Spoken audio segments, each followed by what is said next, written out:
the sun rose on a free land. For the first time in many years, fields were quiet. Children ran openly. Songs replaced cries.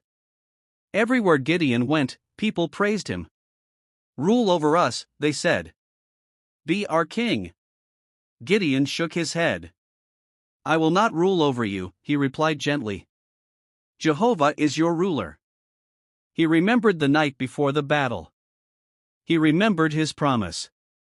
Gideon returned home, not as a proud hero, but as a grateful servant. He built an altar and named it Jehovah Shalom. Jehovah is peace. Then came the moment that tested his heart the most. The promise he had made was not about loss, it was about dedication. When Gideon returned, the joy of his household met him. The first to welcome him was his beloved child, dancing with happiness, celebrating Jehovah's victory. Gideon's heart swelled with emotion. He did not harm. He did not act in anger. Instead, Gideon fulfilled his promise in a way that honored Jehovah's law and love.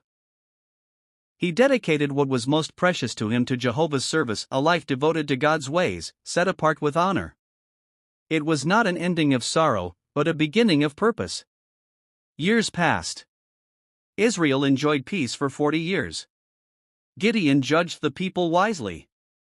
He reminded them again and again that Jehovah, not idols, not strength, not fear, was their true deliverer. So the Israelites cry to Jehovah for help, and Jehovah listens to their cries. Gideon was not perfect. But he was faithful. When he grew old and rested with his fathers, his story remained whispered around fires, told to children, remembered by generations.